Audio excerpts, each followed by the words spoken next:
Lord, may we sit here, leave our thoughts, anything that's going on, the pressures of the world upon our shoulders. Maybe it be school, or maybe our jobs, or sickness. Whatever it may be, Lord, may we just leave it here to cast that burden on you, that we may just sit back and hear from you today. Lord, teach us what it is that we need to know, Lord. Father, we thank you. We praise you. We're so grateful for our salvation. We're so grateful that we can be sons and daughters, that we can have an inheritance in heaven, and that we can be loved so much by you. Father, we thank you and we praise you. And we ask these things in Jesus' name. And we all said, amen. Well, good evening. I almost said good morning, but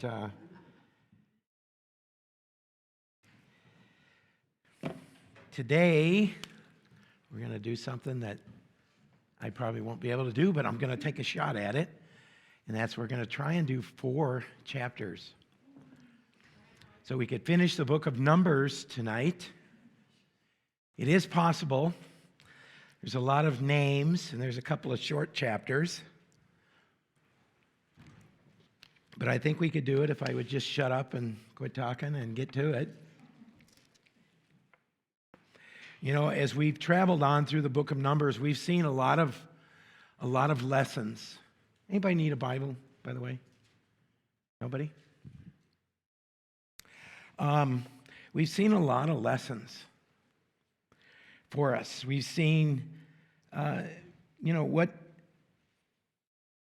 God has, even though they failed to get into the promised land. We're about 38 and a half years later. They're right at the border. They can look across and they can see Jericho. And all they have left is across the Jordan. And they're into the promised land. And they've had some failures too, haven't they? But as God has taken them up there, it's the new generation. And God has started fresh with them. They're right there. They're on the border. They're ready to go in. But God has a few things that he wants to say to them. And that's what we've seen here the last several weeks in Numbers, is he's reinstituted all the offerings and talked about them, tweaked them a little bit in a slight sense, or gave more information. He keeps assuring them when you're in the land, when you're in, not if you're going to be in the land, but when you're going to be in the land, when you're going to be in the promised land. And this is what you can expect. And you're going to go into that land and you're going to utterly destroy. Because their time is up. The time of grace has ended for some of these nations. Their disobedience, their wickedness has come to fullness. And it's time. And grace is been given to them. They didn't accept it. They didn't want it. And so Israel was to destroy these countries. And that's what they're going to do. They're preparing to go in. And last week we talked about how Reuben, Gad, and half the tribe of Manasseh wanted to stay on the east side of the Jordan River, didn't want to cross into the land. You know, in the beginning, they didn't get to go into the land because they had 10 people who said, no, they're giants in the land. Now you have 2.5 tribes saying this. Moses is pulling probably what's left of his hair out. But the lesson for us was very clear, wasn't it? It was very clear. Why settle for less than what God has for us? Why do we do that? Why are we afraid to cross over that threshold, to go into the promised land? Why are we afraid to do that? Why do we settle for less? And we do that. We all here do that, don't we? We're afraid. Maybe we're fearful. Maybe we think, I can't do that. Well, you can't. So let's just start off with that. But he can. And whatever he's called you to do, not only will he supply all your needs, whether it be financially or emotionally, but he'll equip you to do it. And it's evident. It's evident. And God is always faithful. If he has a work for us to do, he will equip us. We don't have to settle for what's less. You know, God ends up agreeing with them. They stay over. It's a disaster for them. They saw with their fleshly eyes, oh, wow, what a grazing land. What a great grazing land. But they stepped outside the boundaries of the protection of God. And they're the first tribes to fall. When Babylon comes in, they just utterly destroy them. For what? Because they saw, oh, well, you know, it's more difficult if I take another step. Well, that's only in our head. That's what Satan tells us. That's not true. Because if we're in the will of God, and he's leading and directing and we're following, what do we really have to worry about? It's not about us. You know, you and God are a majority. Did you know that? Do you know that? But see, they looked, they saw, and they decided to stay. Now, Moses did tell them, you have to come help us fight, which they did. But there was a cost, wasn't there? As we looked at it last week. There was a cost, and that cost was, in verse 16 of chapter 32, it said, then they came near to him and said, we will build sheepfolds here for our livestock and cities for our little ones. So they left their families for 7 years when they could have taken them with them. And at the end of the day, when they came home from a hard day's battle, they could have said, son, let me tell you what the Lord did today. And we were sitting there and we didn't have any shields or anything else, and they were coming against us, and we were going up against the wall, and all these arrows were flying around, and nobody got hit. And when we got there, we destroyed all these people. This is what the Lord did for us today. That's far more valuable than them leaving their family and their children. Don't get to see them for 7 years. When they got back, you'd have to reintroduce them. Okay, what's your name? Let me write that down. All right, we're going to write it on your forehead so I know who you are. How sad. But it's an example for us. Because everything we do, okay, everything we do, good or bad, reflects on our children. Anybody don't agree with that? Because you know what? If you're having a bad day and you take it out on your family, what good does it do? Does it affect them? Absolutely. If you're in disobedience to what the Lord has called you to do, how are you going to be a testimony in how to live your life to your kids, to your spouses, to your grandkids, your nieces, your nephews? And we tend to be like Reuben and Gad and Manasseh, and we compromise. You know, if I tell my boss about Jesus Christ, he might fire me. Well, God might have a better job for you. You know, do you really believe that God's going to take care of you? Yeah. Then tell your boss, well, okay, do you really believe that God will take care of it? Yes. Then I'll do it. And you know what? He might even get saved. Or maybe family members that you're afraid to talk to. We shouldn't be. The Word of God is alive. And it's not up to us for the results. Do we understand that? I think sometimes we think, well, I got to witness to this guy, and I got nowhere with him. He got mad. The results are not up to us. We're just to cast out the seed. The results are up to the Lord. He's the only one that can change their heart. We can't. If you have children, you know that, don't you? You can't change their heart. They have to do it on their own. You can change their heart through prayer, but you can't change it by anything you say. So it came at a cost, but they did go back and they did help out. They were 7 years. So as we came to the end of chapter 32 last week, we're going to pick up in verse 33. Now, it's interesting, and I mentioned this last week because I thought we were going to get to this, but there's 41 places, locations that God's going to say here in chapter 33. There's every street, every stop, every city, everything about everything. Why? Because God knows everything. And when we get to heaven, he's going to show us, oh, I remember when you did this, and I remember when you threw this at the pastor because he was saying something that you didn't like, and you hit him in the head with a tomato or whatever, and so on and so forth, you know.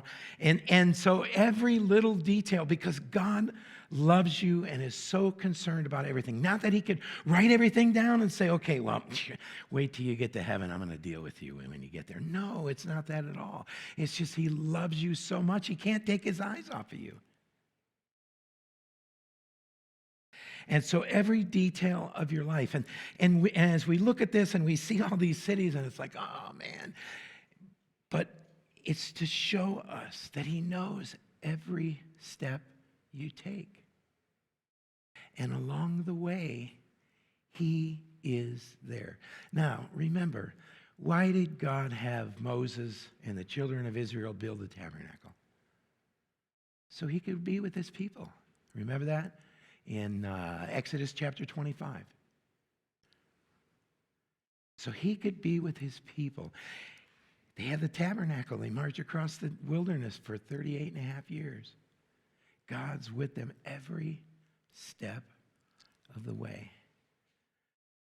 Now, the lesson for us is if he's with them every step, is he going to be with us every step?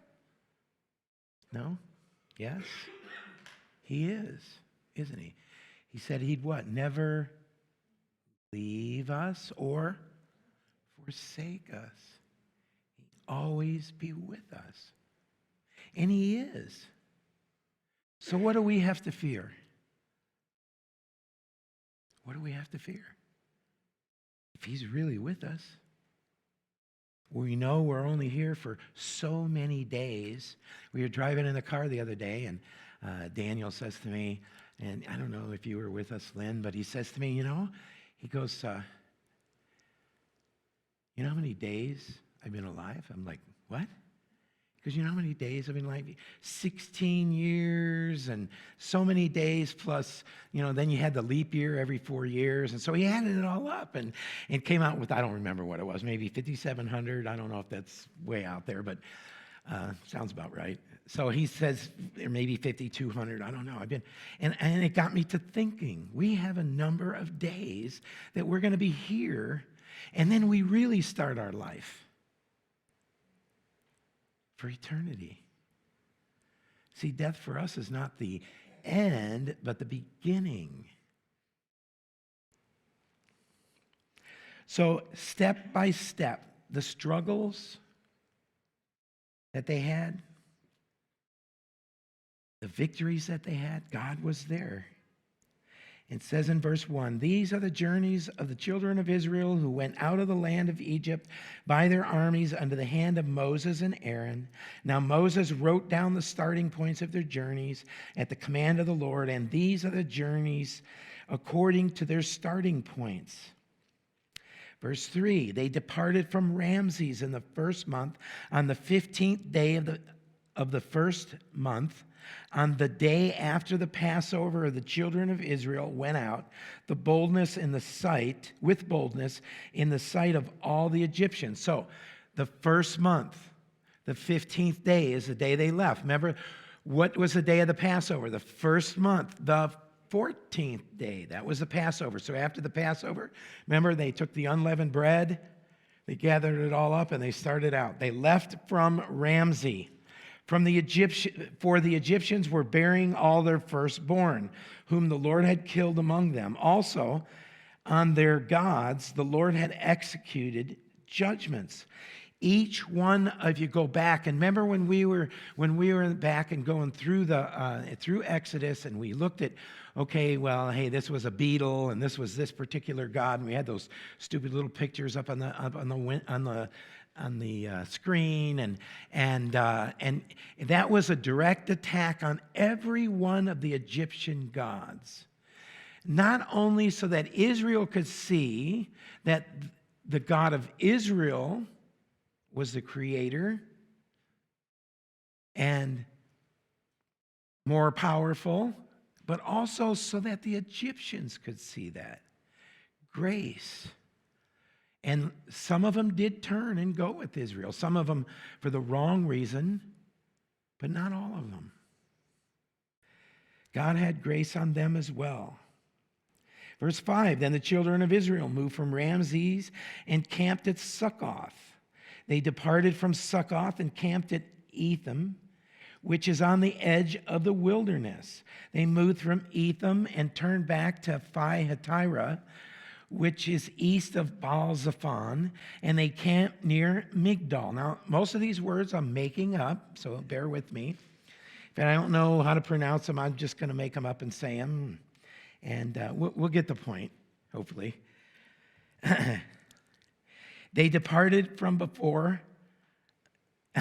Harahiroth and passed through the midst of the sea into the wilderness, went 3 days' journey into the wilderness of Etham, and camped at Marah. Now, Marah, remember, that was where they had the bitter waters, and that's what it means. Bitter. Marah means bitter.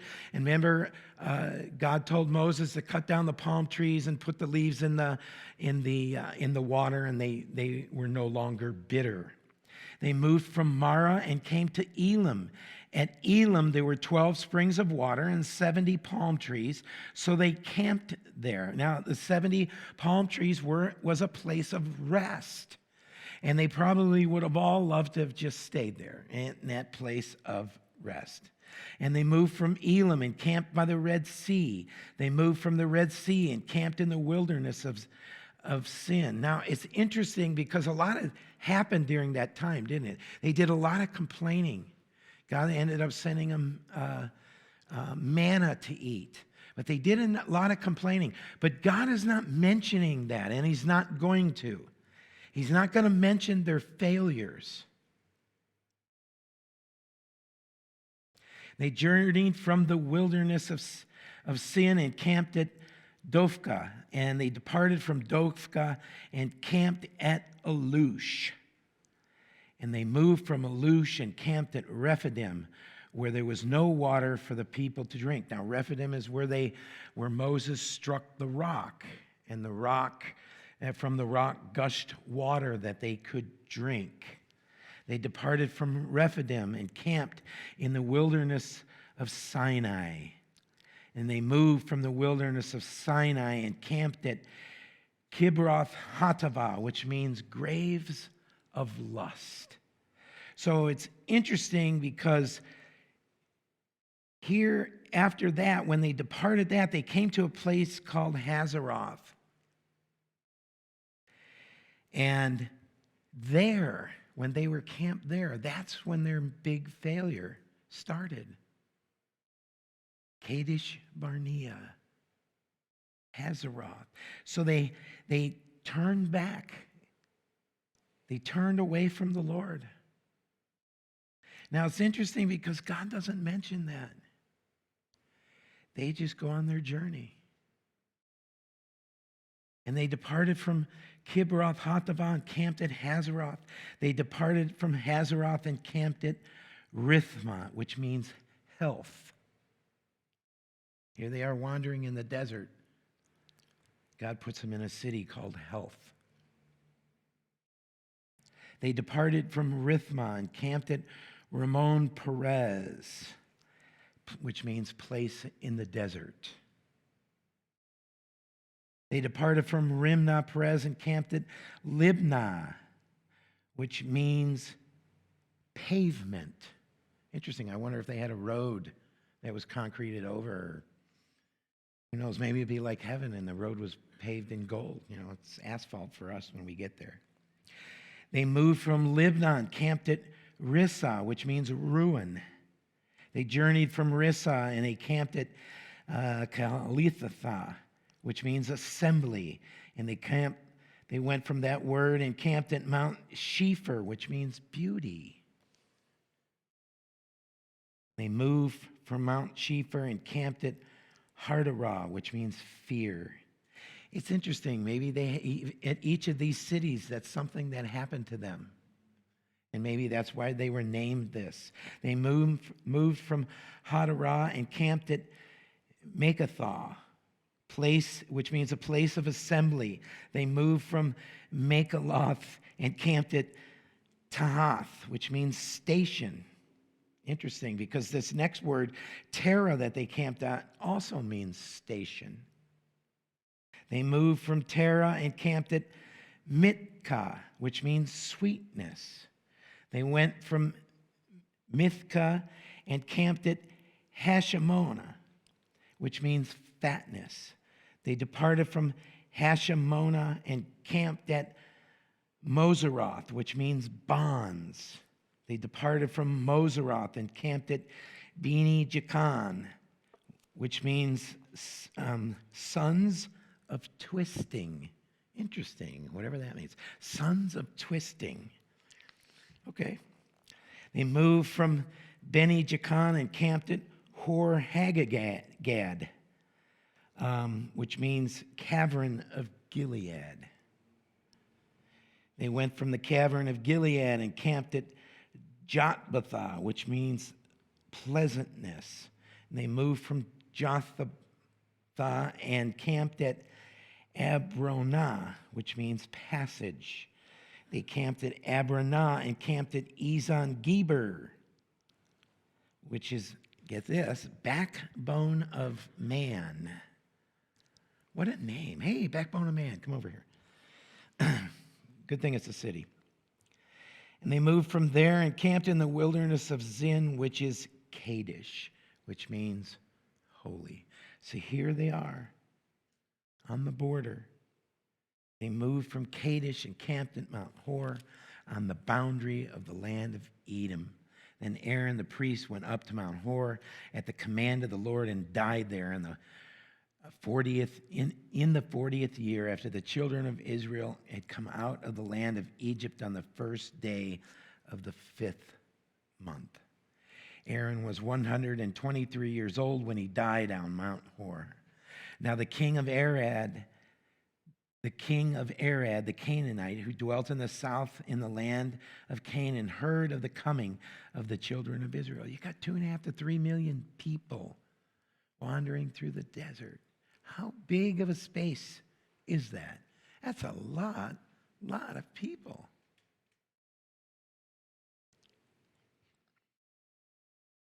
A lot of people.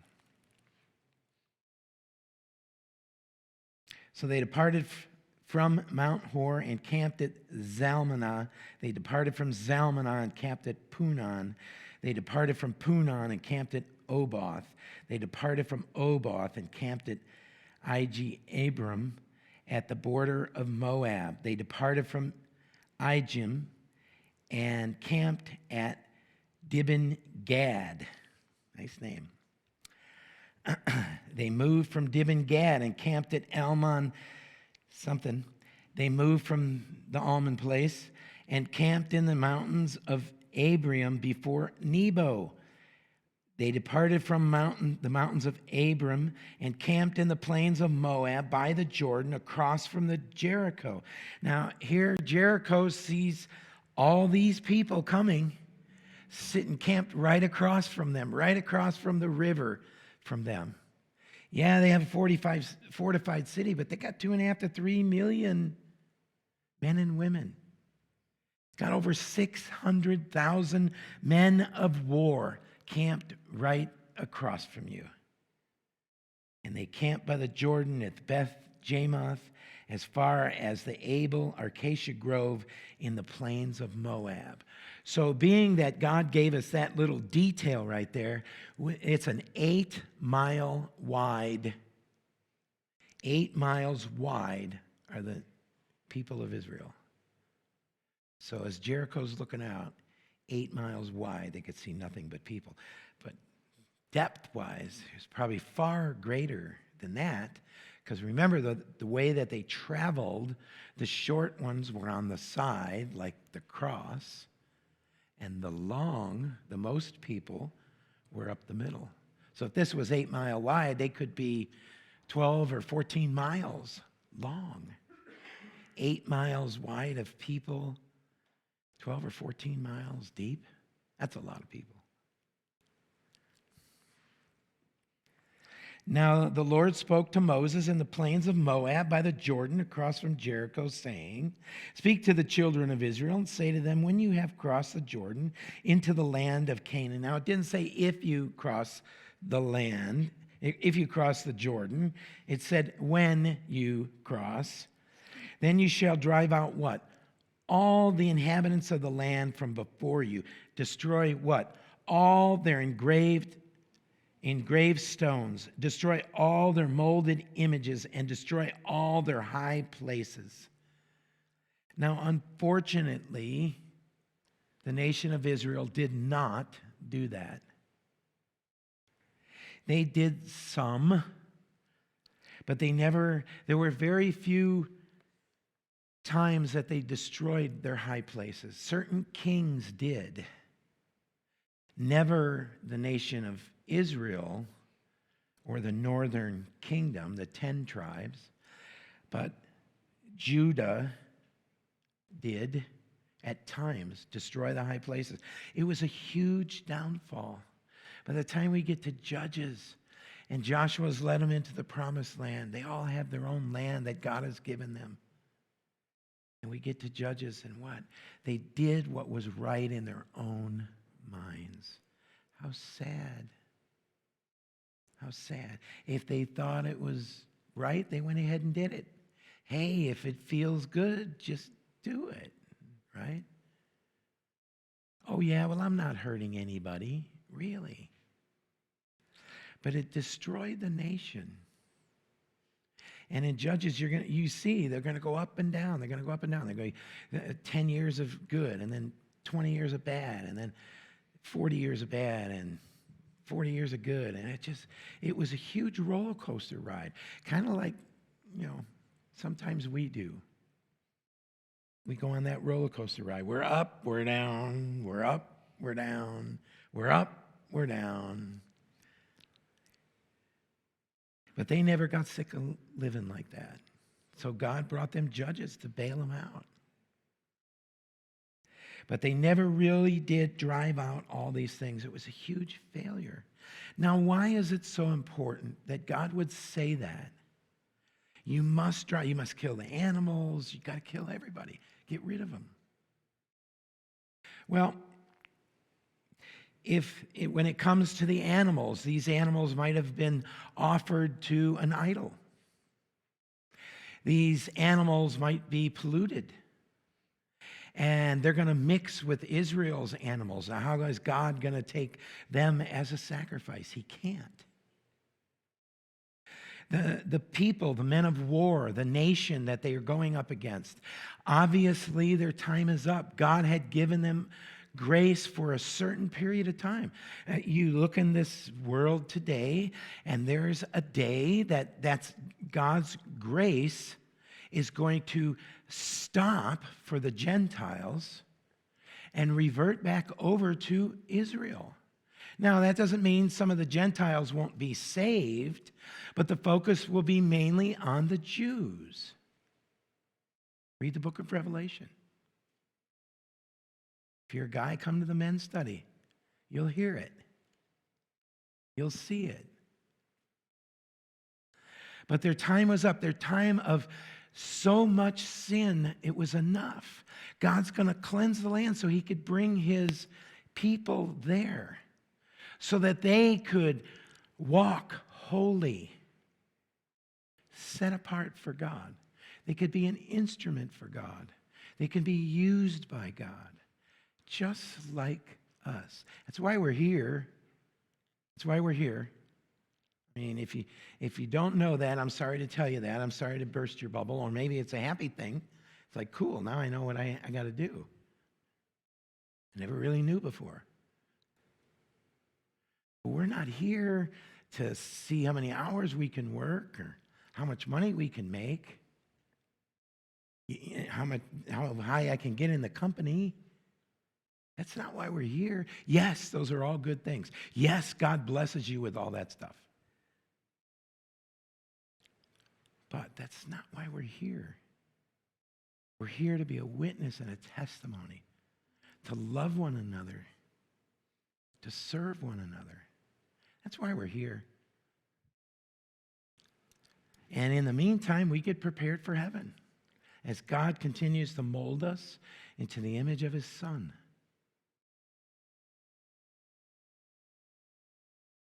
Verse 53, so you shall dispose the inhabitants of the land and dwell in it, for I have given you the land to possess. Who gave it to them? God did. God gave them that land. And you shall divide the land by lot as an inheritance among your families. To the larger you shall give a larger inheritance, to the smaller a smaller one. Everyone's inheritance shall be whatever falls to him by lot. You shall inherit according to the tribes of your fathers. But if you do not drive out the inhabitants of the land from before you, then it shall be that those whom you let remain shall be an irritant in your eyes and thorns in your side, and they shall harass you in the land where you dwell. Moreover, it shall be that I will do to you as I thought to do to them. Okay, you're the possessor. I'm giving this to you. Go and possess this land. These people will be dispossessed, if that's a word. Get rid of what will destroy you. Clear the land out. Don't deal with the leftovers. Don't deal with something less than what God wants you to have. Why? Get rid of it. And it's that way in our life too. You know, if you struggle with pornography, I'm sorry, but get rid of your computer. And if you're watching it on your phone, get rid of that too.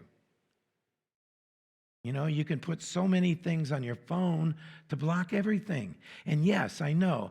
I mean, you could look up something on your phone, like a football game or something from 5 years ago, or maybe a quilting thing, and you get all this junk. Don't you?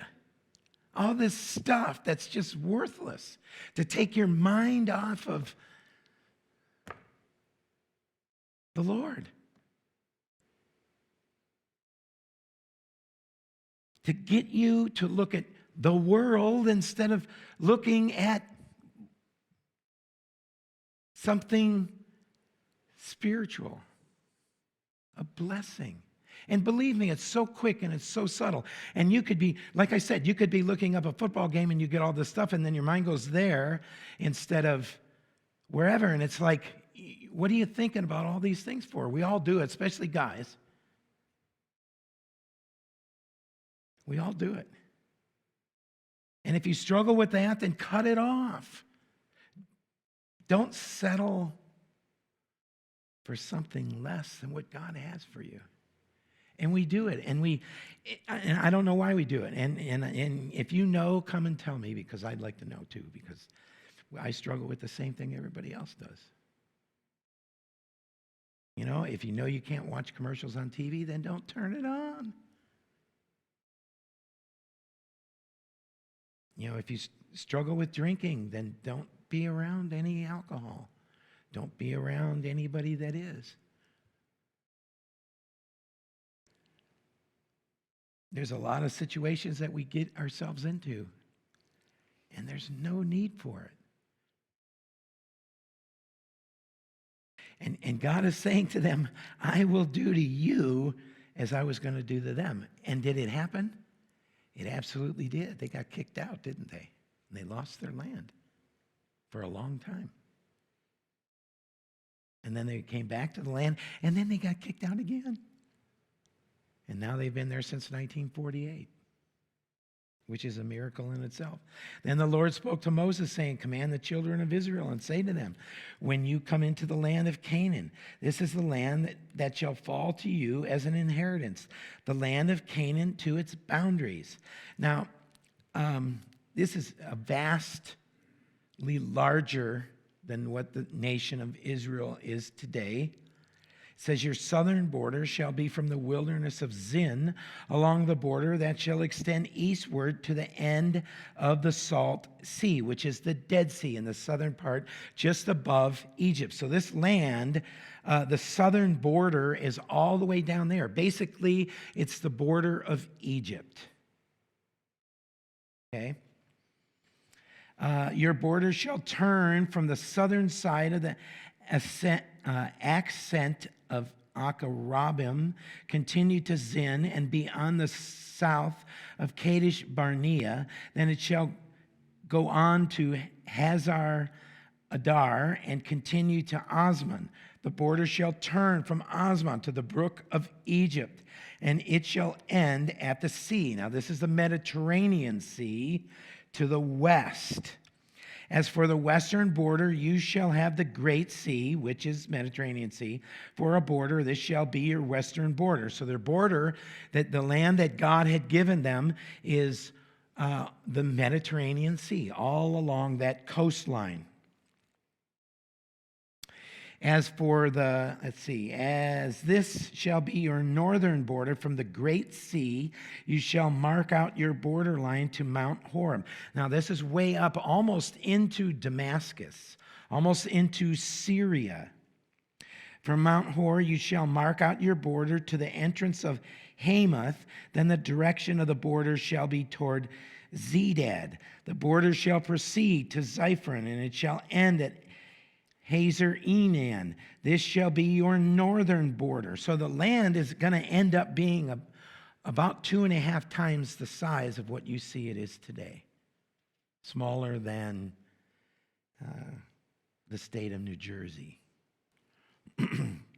Shall mark out your eastern border from Hazar Enan to Shepham. The border shall go down from Shepham to Riblah on the east side of Ain. The border shall go down and reach to the eastern side of the Sea of Chinnereth. The border shall go down along the Jordan, and it shall end at the Salt Sea. This shall be your land with its surrounding boundaries.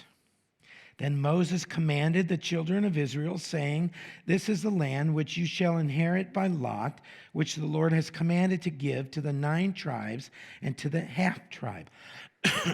Now, it's interesting because Dan's, when we get to it, when we get into Joshua, Dan's inheritance was in the middle of the country. But they were unhappy about that.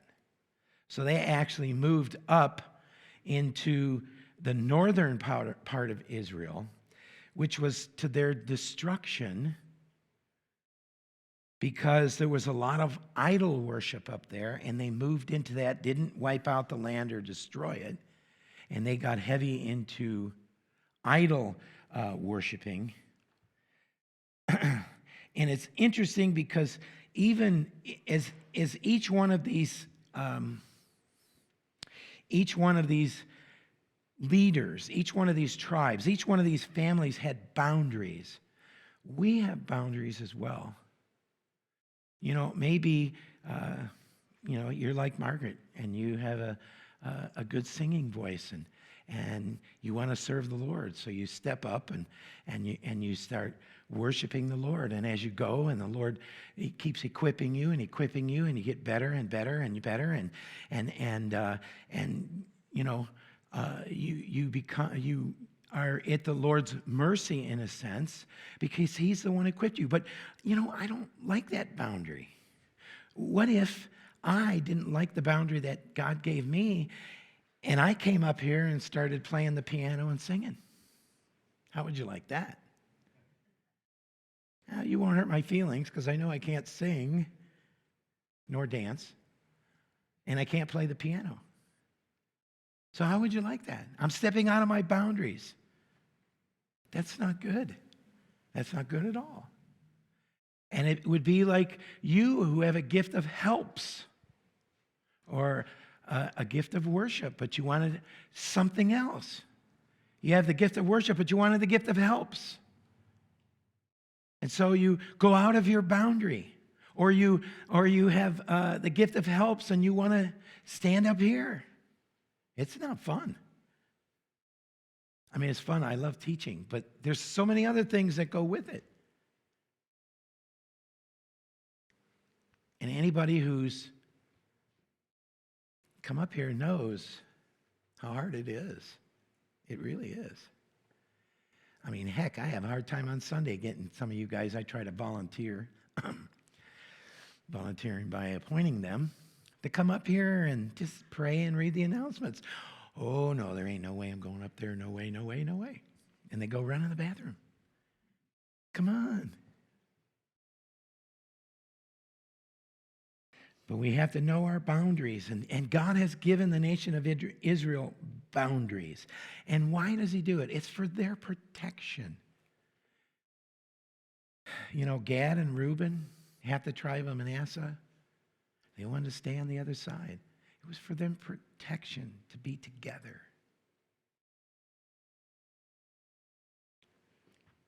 God knows what he's doing. He really does.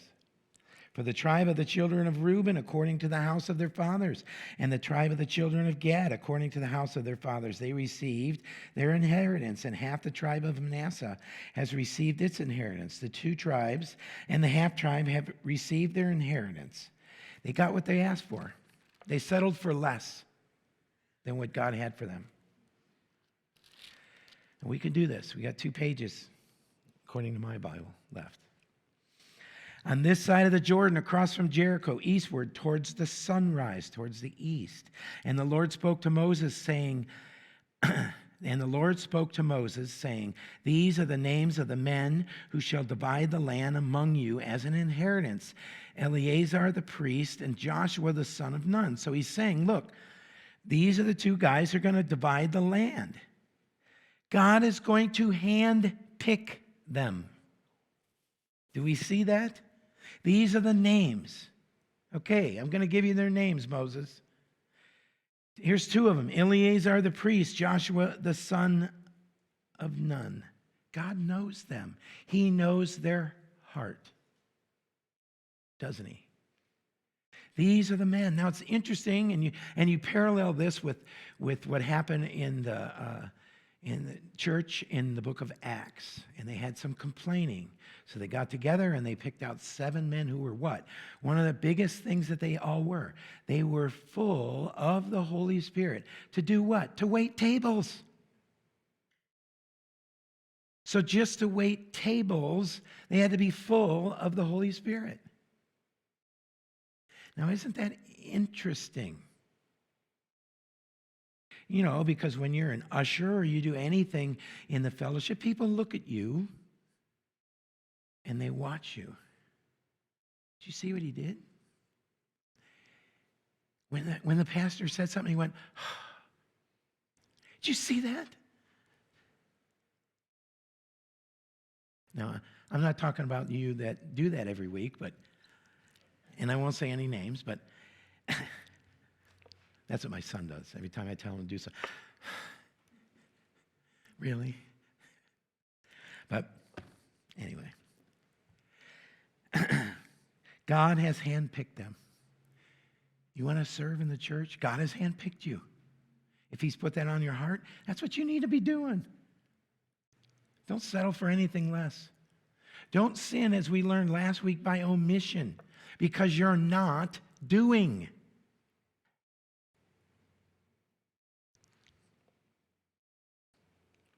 And you shall take 1 leader of every tribe to divide the land for the inheritance.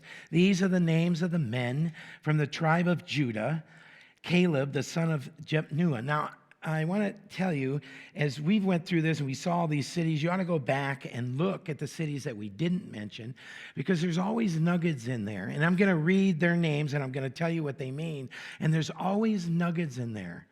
And you need to do this on your own. Write the guy's name down or the city or whatever, and then look it up and see what it means. And God has a message.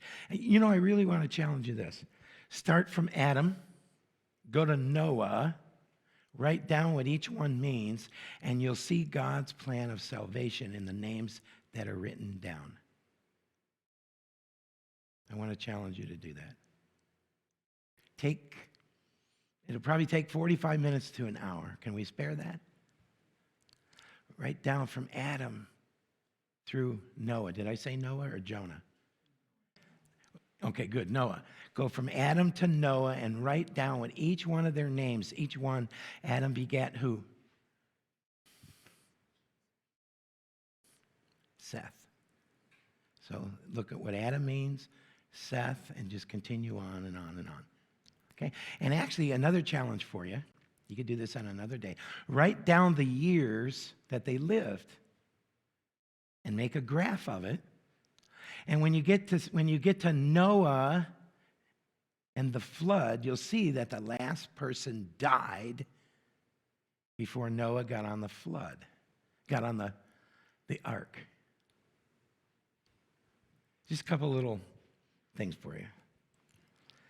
Anyway, these are the names of the tribe of Judah: Caleb, the son of Jephunneh, which means dog. I don't know how that fits in, but hey, dog. That's why they said, hey, dog, come on over here, and, anyway. The tribe of the children of Simeon, Shemuel, the son of Amminahud, which means herd of God. The tribe of Benjamin, Eliad, the son of Chislon, loved of God. A leader from the tribe of the children of Dan, Buki, the son of Jogli, Buki and Jogli, revere of God. Verse 23, from the sons of Joseph, a leader from the tribe of the children of Manasseh, Haniel, the son of Ephod, favored of God. And a leader from the tribe of the children of Ephraim, Kemuel, the son of Shiptan, raised of God. A leader from the tribe of the children of Zebulun, Elizaphan, the son of Parnach, my God has protected. A leader from the tribe of the children of Issachar, Paltiel, the son of Azan, God delivers or rescues. A leader from the tribe, the children of Asher, Ahihud, the son of Shalomi, means brother of majesty. The leader of the tribe of the children of Naphtali, Pedhiel, the son of Amminahud, ransomed by God or delivered. The payment was paid by God. These are the ones the Lord commanded to divide the inheritance among the children of Israel in the land of Canaan. Verse 35. Now, it's not kind of interesting, all those names. Look at how God gave their names. These are the leaders, the guys that are handpicked because God knew their heart. And he handpicked them. And these are the ones that divide up the land. And look at these names. Look at what these people have done. But look at how God sees them. Look at us and what we've done. But look at how God sees us.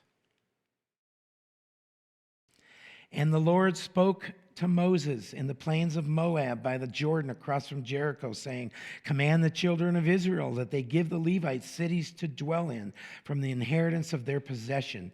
And you shall also give the Levites common land around the cities. Now, the Levites, as you know, did not have an inheritance. Their inheritance was God himself. That was their inheritance. So they didn't have any land. But God is giving them cities to dwell in. And he's scattering them throughout the land of Israel. Now it says here, give them cities, and also says common land around the cities. So back in them days, if you had a city, it was in the middle. And then all around your city, as we're going to see, is grazing land. All around it. So you had a city, and then all on the outside of the city was grazing land or farming land, okay? They shall have the cities to dwell in, and their common land shall be for their cattle, for their herds, and for their animals. Now, if you remember, on the tithe, they would all get portions of it. So the nation of Israel would tithe whatever, as far as what offering it went. The priest would get a certain percentage of it. And then out of that percentage, they would take, and they would have to give a percentage as well. And it would pass down to the other Levites.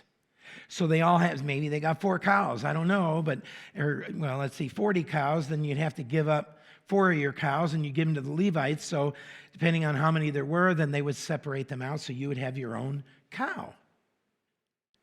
Well, not only in sheep, not only for your sacrifice, but also for food as well. God didn't make a distinction when it came to that as far as the leaders of the nation of Israel. Everybody had to give back. Give God back what is his, basically. The common land of the cities which you shall give the Levites shall extend from the wall of the city outward 1,000 cubits all around. So that's about 1,500 feet. And it says all around, all right? And now it says, and you shall measure outside the city on the east side 2,000 cubits, south side 2,000, west side 2,000, north side 2,000. So you're talking about 3,000 feet. The city shall be in the middle. This shall belong to them as a common land for the cities. Remember, the common land was like the suburb, but it had grazing land or farming land. Now, some people say, well, wait a minute. He just said that this thing was 1,500 feet. It was 1,000 cubits. And then in the next verse, it says it's 2,000. What's up? So from the wall of the city to the outside was 1,500. But from the outside to the outside was 3,000. There's no discrepancy. Now, among the cities which you shall give to the Levites, you shall appoint 6 cities of refuge, to which a manslayer may flee, and to these you shall add 42 cities. So how many cities altogether? 48 cities for the Levites to live in. Now, they're scattered all over the nation. All over the nation. 48 cities. 6 of them were cities of refuge, and we'll get to that. So all the cities you will give to the Levites shall be 48. These you shall give to them their common land. Now, it's interesting because the Levites are what? Scattered all over Israel, aren't they? Does that remind you of something? Well, turn with me to Genesis chapter 49.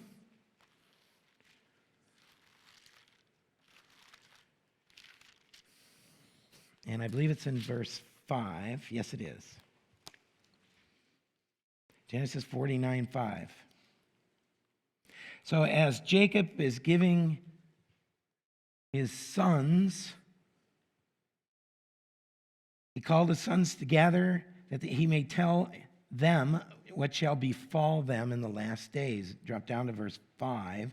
It says, Simeon and Levi are brothers, instruments of cruelty. Anybody remember what they did?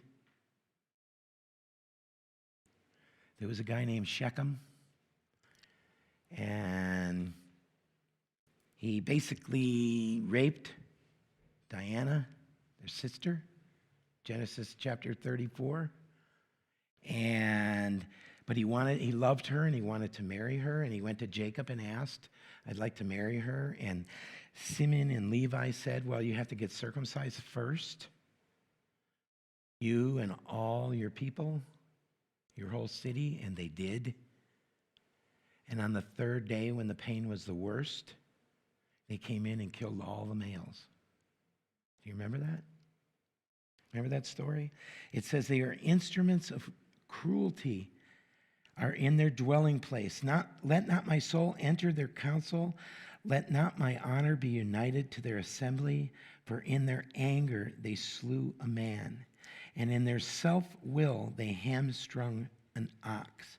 Cursed be their anger, for it is fierce, and their wrath, for it is cruel. I will divide them in Jacob and scatter them in Israel.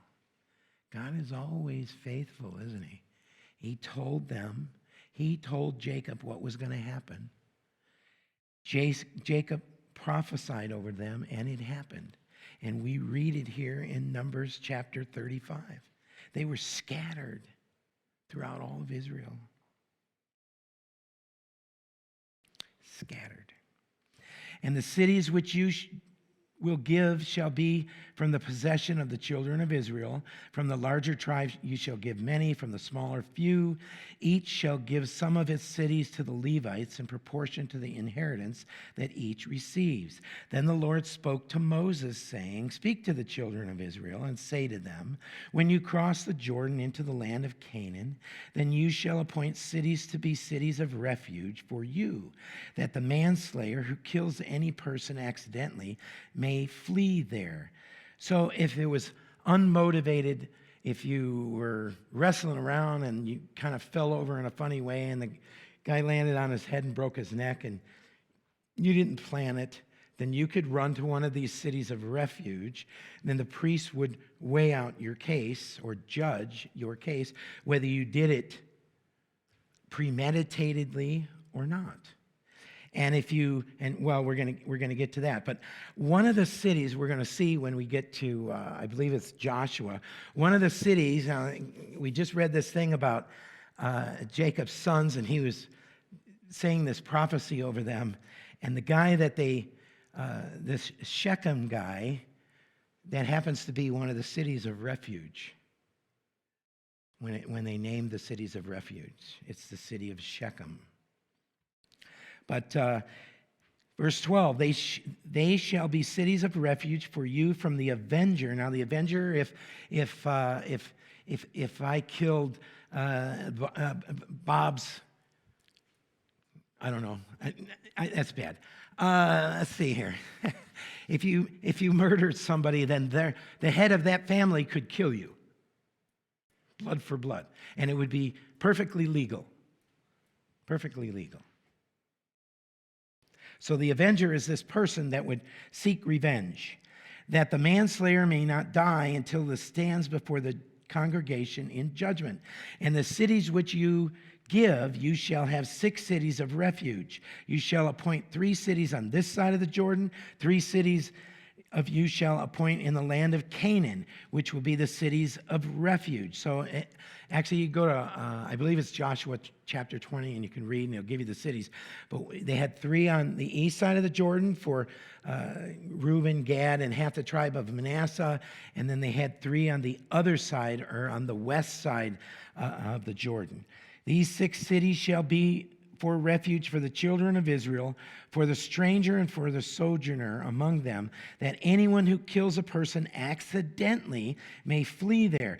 But if he strikes him with an iron implement, so if you hit him in the head with something that was iron and he died, you're a murderer.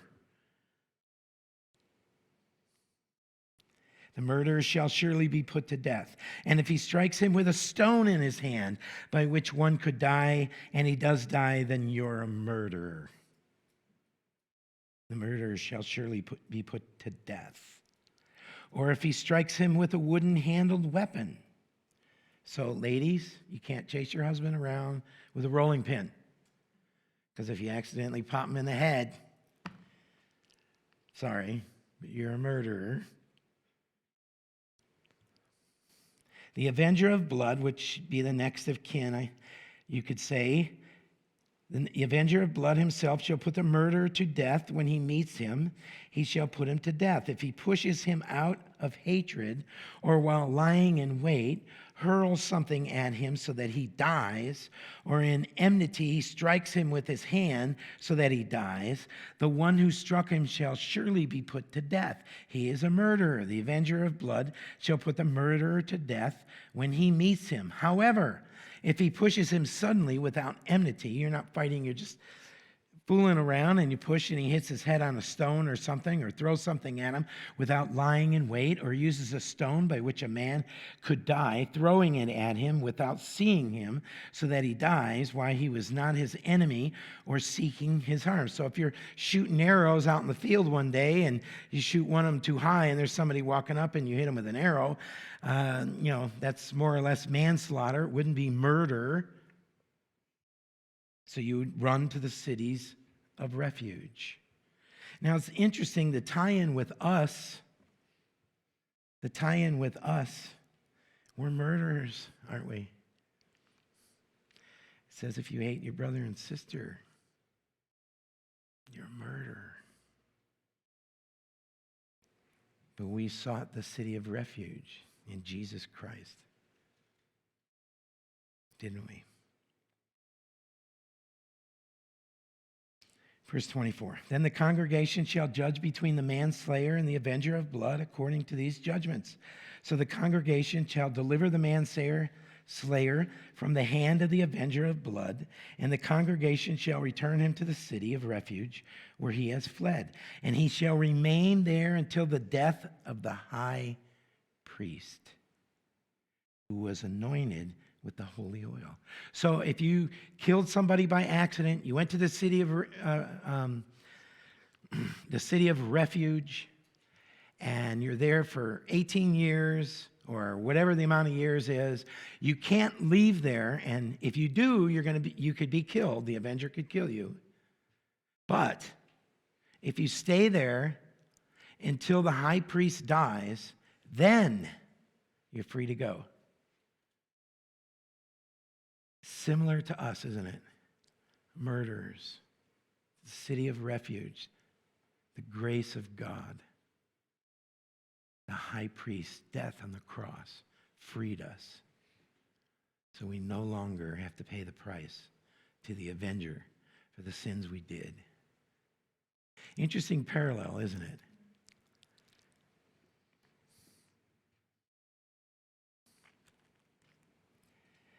But if the manslayer at any time goes outside the limits of the city of refuge where he fled.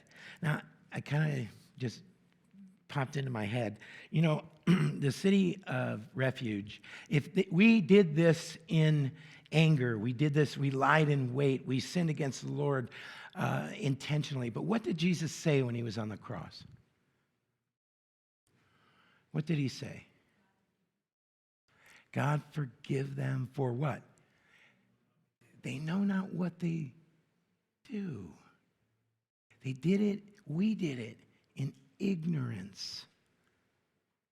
We did it as a manslaughter or a manslayer, not in murder. It wasn't plotted out. Do you see the parallel that God is making? We, in our ignorance, sinned against him. He put us in a city of refuge, and when the high priest died, our sins were forgiven. And we can go free. And we did. Verse 27, and the avenger of blood finds him outside the city. So if this guy leaves before that and he finds him outside the limits of the city of refuge, and the avenger of blood kills the manslayer, he shall not be guilty of his blood. So if he left, the avenger could kill him if he didn't wait, because he should have remained in the city of refuge until the death of the high priest. Now, interesting parallel with the world. Not forgiven. Didn't stay in the city of refuge under the covering of God. Left before the high priest paid the price. Before the high priest died. Before Christ, they could be killed by the avenger. But after the death of the high priest, the manslayer may return to the land of his possession. And these things shall be a statute of judgment to you throughout all your generations and all your dwellings. It's funny because capital punishment, and I'm not on either side, I'm not going to say anything about either side, but God designed this capital punishment for a purpose. You know why? Because these guys that are in prison that cost us hundreds and hundreds of thousands of dollars in taxpayer money every year, that are on death row, that have killed multiple people, not only on the outside, but in prison, what are you going to do with them? Okay, you get another life sentence. Ooh, that's rough. And the next time you kill somebody, you're going to get another life sentence. Ooh, I already got 8 of them. What difference does it make? But you know what? If you'd have bumped him off in the beginning, he would only had one opportunity, right? You know, there's a lot of wisdom in that, isn't there? But I know that there's an argument. Well, what if somebody wasn't telling the truth? What if they didn't have the right evidence? But God has qualifications for that as well.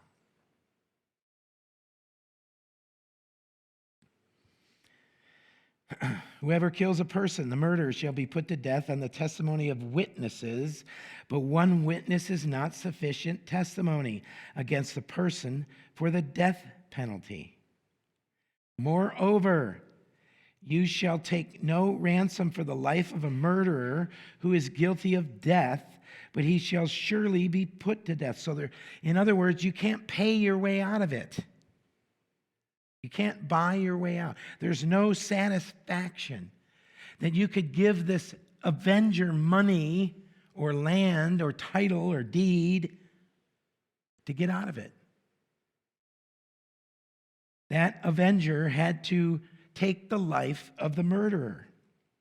Verse 33, so you shall not pollute the land where you are. This is why. Because if you have somebody that goes around murdering people, it pollutes the land. It stains.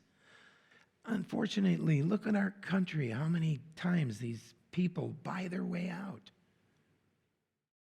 They twist the system, and they're in there 3 or 4 or 5 times. How many people did Al Capone murder?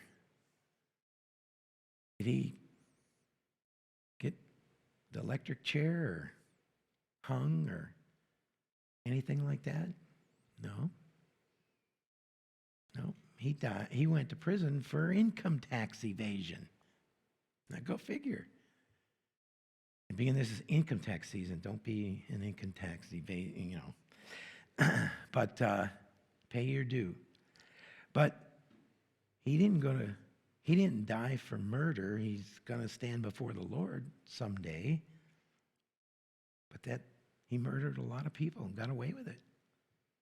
And it pollutes the land. Look at the stains on this country. How many of these, because there was so much money and these lawyers twist these words and there's no honesty, and the judges fall for it, or they have an agenda. And look at how many people have gotten off. And it's polluted this land. And one thing you don't want to do is go to court. It's awful. For blood defiles the land, and there's no atonement can be made for the land for the blood that is shed on it, except by the blood of him who shed it. So execute the death sentence. Therefore, do not defile the land with which you inhabit, in the midst of which I dwell. For I, the Lord, dwell among the children of Israel. Now the chief fathers of the families of the children of Gilead, the son of Machir, the son of Manasseh, the families of the son of Joseph, came near and spoke before Moses and before the leaders, their fathers of the children of Israel. And they said, the Lord commanded my Lord Moses to give the land as an inheritance by lot to the children of Israel, and my Lord was commanded by the Lord to give the inheritance of our brother Zelophehad to his daughters. You remember that story a few weeks back in, I believe it was chapter 26, maybe 27, where the daughters came up and said, our father's gone, we have no brothers, we have no inheritance. And so God made a provision that if that happens, then it could pass down to the daughters. It says, now that if they are married to any of the sons of other tribes of the children of Israel, then their inheritance will be taken from their inheritance of our fathers, and it will be added to the inheritance of a tribe into which they marry. So it will be taken from the lot of our inheritance. So each family had an inheritance in that land. It was theirs. It was never to be taken. You could sell it for a certain period of time, but in the year of Jubilee, you had to give it back. Okay? So what they're asking here is, wait a minute, if one of these girls, if they're from the tribe of Manasseh, if one of these girls marries somebody from Gad, maybe Gatsby from Gad, I don't know. But anyway, if they marry somebody from Gad or another tribe, then they lose that part of the inheritance. It would go to Gad. And that's what they're saying here. That's what they're asking Moses. Verse 4, and when the Jubilee of the children of Israel comes, then their inheritance will be added to the inheritance of the tribe into which they marry. So their inheritance will be taken away from the inheritance of the tribe of our fathers. Then Moses commanded the children of Israel, according to the word of the Lord, saying, what the tribe of sons of Joseph speaks is right. It's interesting again, over and over and over. And what made Moses such a great, humble man is any time there was a problem, the first person he went to was the Lord. He got down on his knees and he asked the Lord. And the Lord always answered him. And we have that same access. Do we understand that? We do. We have that same access. This is what the Lord commands concerning the daughters of Zelophehad, saying, let them marry whom they think best, but they may marry only within the family of their father's tribe. So the inheritance of the children of Israel shall not change hands from tribe to tribe. For every one of the children of Israel shall keep the inheritance of the tribe of his fathers. And there was a reason for that, because they could get tricked into marrying somebody and then the people get their land. And that was the whole point. And every daughter who possesses an inheritance of any tribe of the children of Israel shall be the wife of one of the family of her father's tribe, so that the children of Israel each may possess the inheritance of their fathers. Thus, no inheritance shall change hands from one tribe to another, but every tribe of the children of Israel shall keep its own inheritance. Just as the Lord commanded Moses, so did the daughters of Zelophehad. For Mahlah, which means interesting, this name means disease, Mahlah, disease. Tirzah, which means pleasant.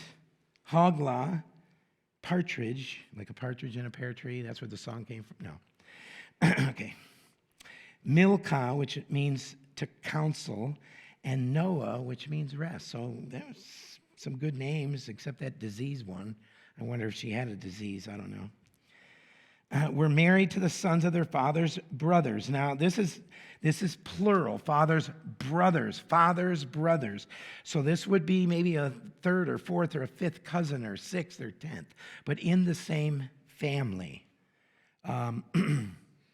They were married into the families of the children of Manasseh, the son of Joseph, and their inheritance remained in the tribe of their father's family. These are the commandments and the judgments which the Lord commanded the children of Israel by the hand of Moses in the plains of Moab, by the Jordan, across from Jericho. Now, as we finish the book of Numbers, we're going to be in Deuteronomy next. I want you to read ahead. A lot of the things we've read, they're going to expound on even further. But before you close your Bibles, I want you to turn with me for one moment to 1 Corinthians chapter 10.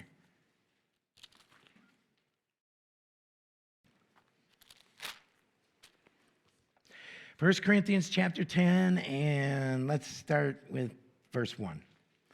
It says, moreover, brethren, I do not want you to be unaware that all our fathers were under the cloud, all passed through the sea. All were baptized into Moses in the cloud and in the sea. Verse 3, all ate the same spiritual food. Verse 4, and all drank the same spiritual drink, for they drank of that spiritual rock that followed them, and that rock was Christ. Following them for 40 years, Christ followed them. But with most of them, God was not well pleased, for their bodies were scattered in the wilderness. Now these things became what? Our examples to the intent that we should not lust after evil things as they also lusted. This is our example. Paul speaking to the Corinthian church. These things that happen for our example, and do not become idolaters, as were some of them, as it is written. The people sat down to eat and drink and rose up to play. Not doing the word, the work, the will of God, but eating and drinking and rising to play. Nor let us commit sexual immorality, as some of them did, and one day 23,000 fell. Nor let us tempt Christ, as some of them also tempted and were destroyed by serpents. Remember that if the serpent bit you, if you look to the basically the cross, an iron cross that Moses had made, if you look to that, then you wouldn't die. If you didn't, you're out of luck. Nor complain, as some of them also complained and were destroyed by the destroyer. Remember, complaining, God hates it. There's nothing worse than complaining in the church about one another. Number one, it's gossip, it's wrong, and it doesn't belong in the church. And the complaining, are you not satisfied where God has you? Well, maybe you're not in his will. If we are in his will, we will be content. God has us. We'll be content within that boundary that God has given us. And believe me, we all have that gift of complaint. And I'm not just talking to you, I'm talking to myself as well. Now, all these things happened to them as examples, and they were written for our admonition, for our instruction, upon whom the ends of the ages have come. Therefore, let him who thinks he stands take heed lest he fall. Do we think we're more than what we are? Oh, that can't ever happen to me. I don't ever complain. Never, never, never. You liar. No temptation has overtaken you except such as is common to man. But God is faithful, who will not allow you to be tempted beyond what you are able. So if you are tempted, you don't have to go through it. God gives you a way out. But with the temptation will also make the way of escape, that you may be able to bear it or endure it. This is why we read Numbers, Leviticus, next up Deuteronomy. And it's repetitive. But God wants us to understand. He doesn't want us to go through the same thing. He wants us to live our life out in the fullness of joy. Now, that's not happiness. Joy is different than happiness. Happiness is based on your circumstances. Joy is knowing that you're saved, knowing that he loves you, knowing that he cares for you, and he has a better place for you. That's the joy we should have in our heart. Amen? Let's stand.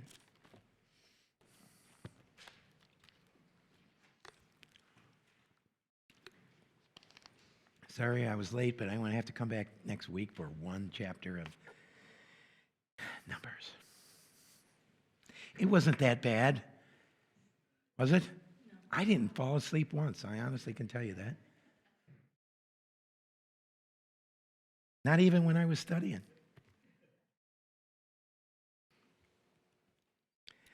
The Word of God is faithful and true. And sometimes we might not understand, but all we have to do is look. Father, we just thank you for this day. Lord, we stand before you today, right now, to honor you, to glorify you.